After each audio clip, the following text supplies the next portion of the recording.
What's up guys, Tuki here, back again with some more NHL 16 and my Boston Bruins GM mode, and in this episode we finish up Season 5. This is again another episode that just didn't want to be made, from internet issues to the game itself freezing, and I don't get what's up with that. I have a digital copy because I'm an idiot and didn't feel like waiting day of for GameStop to open or to order it from Amazon, and it still freezes quite a bit. I've always had that issue with NHL games, digital or hard copy. But regardless, moving on now into this episode, of course we are in the middle of Season 5, currently in 5th place in the Atlantic Division. This team needs a little bit of work, and we have done that. Now normally I would show you guys the trades I have done, but instead I've gone ahead, made a couple of trades just to really crack down on time. I'll show you guys the current lineup and explain to you what is actually going on, because there are going to be some pretty big changes, and we might be making trades as we go on towards the actual trade deadline. We're still over a month away, but let's get into these trades. Now we've made 3 trades so far, improving the team in some aspects. This helps get players in Providence playing time rather than having certain prospects scratched.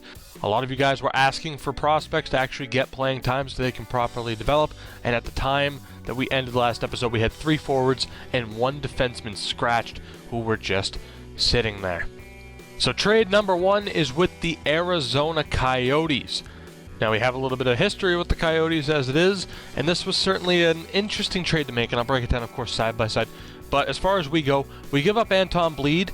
He's not cracking the current lineup with the players we have. He fit in with the 4th line that we had previously with Chaput and Randall. Obviously we dismembered that line after they had a pretty subpar postseason. It is a shame to see him go, but I really don't think he's going to turn into anything special. Still an 80 overall. Jared Hauff, again, someone who it really sucks to see go, but he was a depth defenseman at best. This opens up a spot for former 2nd round pick John Abney to get regular playing time down in Providence. Joe Warren, 23-year-old prospect, not a chance in hell of making the Bruins. And then Nolan Fitzgerald, again, another prospect who has absolutely no chance of making this team. From Arizona, we pick up a little bit of depth in Casey Cizikas and Colton Sceviour. Both of them are unrestricted free agents coming up, 1 year left on their deal. So if we have some injuries, we might go with them instead. But really, this way we keep our books open. Roop Heinz and Trevor Cox, both prospects that we might end up keeping. Really kind of depends on what they do, but they're not going to be getting regular playing time. I think the big thing was the 3rd round pick and clearing up space for those prospects down in Providence who are being held down. Second trade, and here's where we get into risky territory. While we may drop some offensive output, we've strengthened our goaltending and gained a solid prospect. In the process, we also acquire more right-handed players. The big issue with this team is an abundance of left-handed players, whether offensively or defensively, so we had to really make a decision to try and balance this out a little bit better, and Matt Zuccarello is the first casualty. He's been having a strong season for us, was 3rd or 4th in team scoring despite people wanting him to be traded at the start of the season, but we finally pulled the trigger. Again, I'll show you guys why. When you see the current lineup, it'll make a little bit more sense. Patrick Bartosak, someone we signed as a depth throwaway goalie, but in the process we get Antti Ranta, who is better than Ludovic Weber. He's having a decent year, but he isn't quite NHL ready.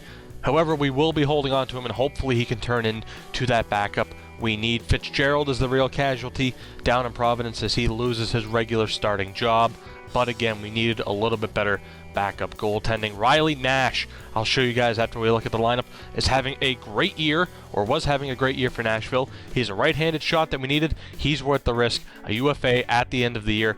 Now, obviously, I don't expect him to be able to replace Matt Zuccarello's offensive output, but who knows? He might surprise you. There's a lot of people, and I'm sure you guys will notice this too in your GM modes, players who just don't have the greatest overalls.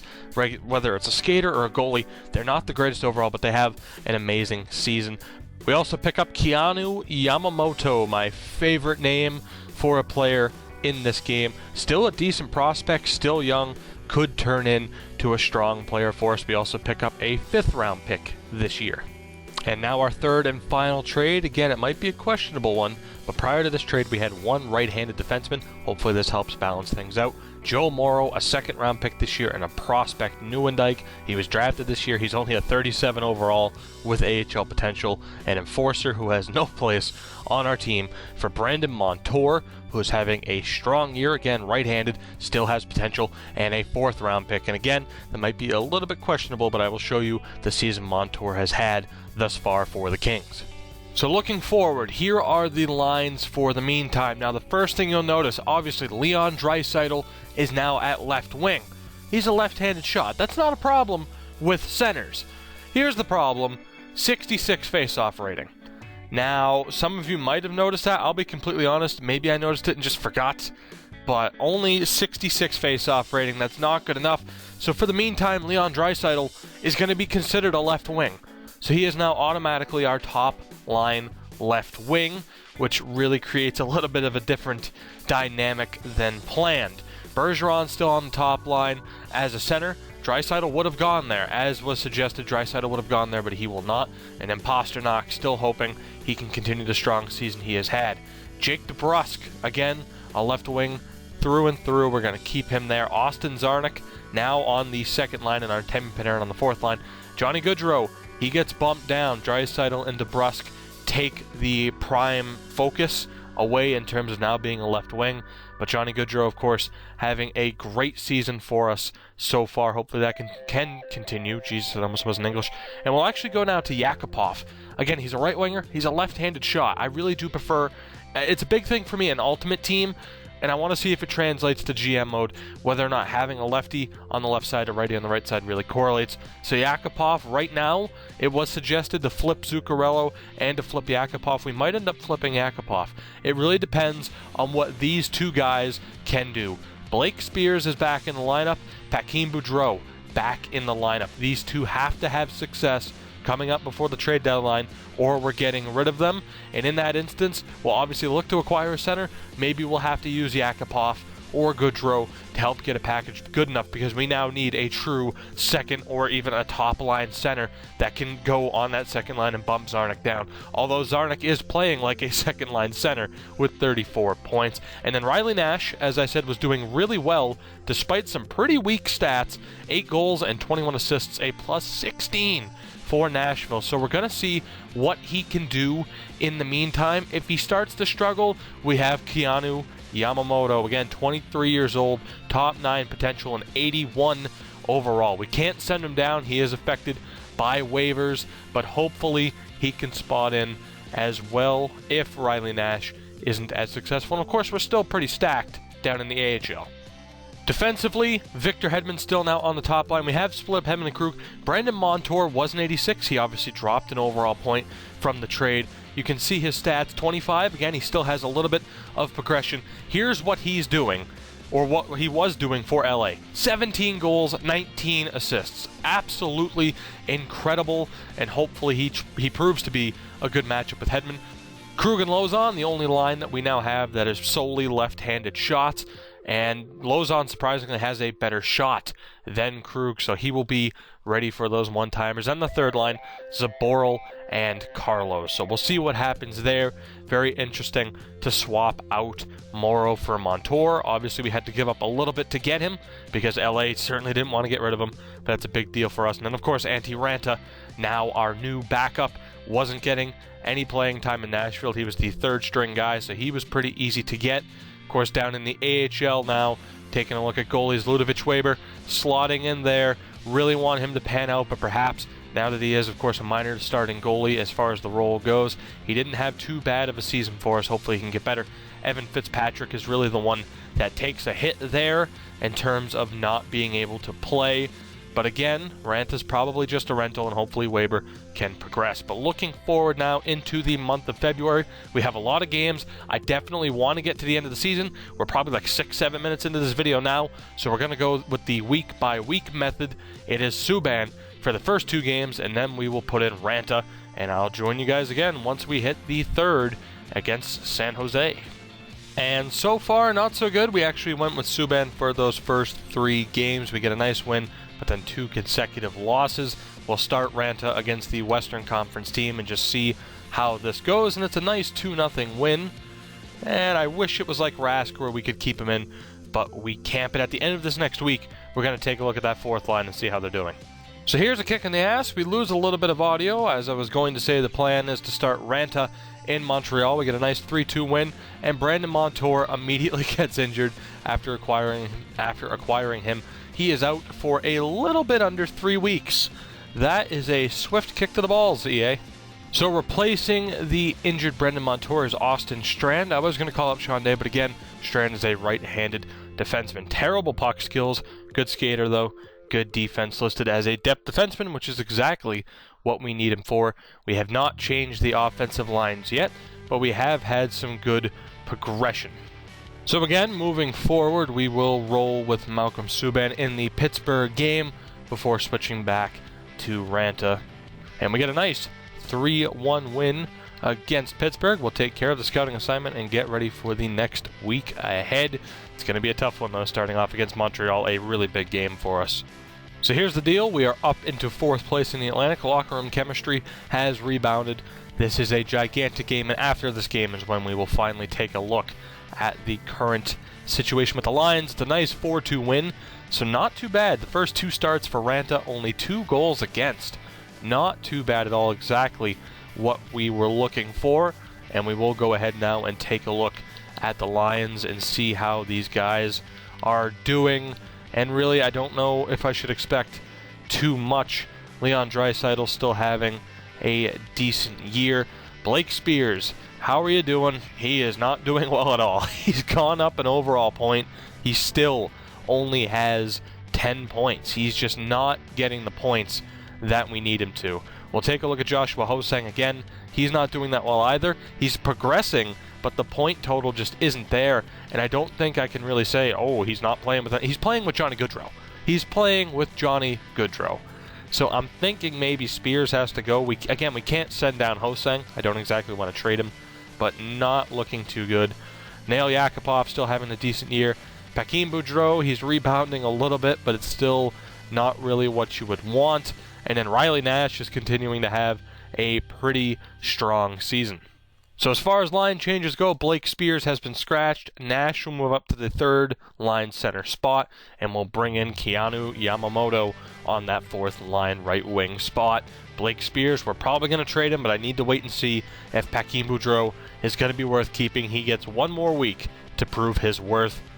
There is going to be a little bit of a backlash to scratching Blake Spears, but we'll just have to put up with it. But right now his value should be relatively high. We are going to go a little bit past the week mark. Let's sim through the Buffalo game. Subban gets the next 5 starts. At that point, as we close in on the trade deadline at March 5th, at that point, if Paquin Boudreau isn't doing too well, he's getting packaged with Blake Spears. See, I already forgot his name. He's not important. Big loss against Columbus, shootout loss to Anaheim, and a loss to Florida. Fuck it, we're changing it now, unless EA wants to sim the Tampa game, which thankfully they don't. We're going to have to make changes now. Attempt number 2007, or at least that's what it feels like. Strome and Bader straight up for Paquin Boudreau and Spears. Well, I say straight up, we're tacking on a 3rd round pick to hope that this pushes itself through, and it does. We have another done deal. Again, Jesus, that took so many attempts, but it has finally gone through. Spears and Paquin Boudreau are gone. Really sucks to see them go, but we get Ryan Strome. Hopefully he can be that center that we were hoping Draisaitl would be. Of course, we're moving out Draisaitl over to the left wing, but those 2 big problem guys are gone. Again, I hate trading people in the middle of the season. And yes, for those who are concerned that Strome's contract is... Oh my god, that wasn't English. For those who are concerned that Strome's contract is expiring, we still have $14 million in cap space. Plenty of space to make sure we are able to resign him in the offseason. So moving forward, the lines are still pretty similar. It is now Strome on the 2nd line instead of Zarnik. Zarnik, though, still really progressing. I kind of want to put him up there, but Strome needs the time. He still has 1 more year of progression. We're going to keep Ho-Sang on that 3rd line just to see if he can rebound a little bit.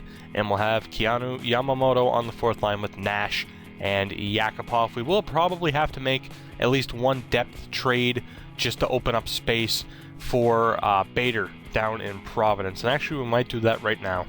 But unfortunately, as we look to move on here, no teams can really take him without us taking somebody back. So let's sim these next 2 games with Subban in. It's another 2-1 loss and a nice shootout win, but a very, very rocky game. 5 goals allowed, but we escape with the win. We aren't going to start Montour until he is fully healthy, but it is now time for Antti Ranta to get another game. And if he gets a win here, we will probably start him for an extra game just to get Subban a little bit of a break. And Ranta's done well for us so far. 4 starts, apparently. I don't believe he had a start. He may have had a start. His goals against average is unreal. 0.7. All right, Auntie Ranta, what can you do for us against the Maple Leafs? And of course, right when I start to get my expectations up for him, it's a 5-2 loss against Toronto. We're still struggling a little bit. Again, it's a little bit frustrating because defensively, we have guys on the penalty kill, 4-star defensive rating or higher. I really don't see why this team should be struggling as much, but I'm going to take another quick in-depth look at the lines and see what's going on. Moving forward with a little bit of an experimental idea, we're going to reward players who are simply playing the best. And right now, our 3 top players are DeBrusk, Zarnik, and Panarin. They're getting rewarded. We can't just put somebody on the top line because of their potential. They have to be playing well. Second line is Goodrow, Strome, and Pasternak. Third line, Yakupov, Bergeron. We've called up Joffrey Lupul. We're going to give him a chance. That's what we got him for. And then on the fourth line, Leon Draisaitl's been a pretty big disappointment as far as points go. We'll give him a chance to rebound. He'll be playing with Riley Nash and Colton Sceviour. Defensively, Lozan and Carlo have been our 2 best defensemen. Victor Hedman continues to struggle. He'll be playing with Jacob Zaboral. Sean Day gets called up for Austin Strand. He'll be playing with Torrey Krug.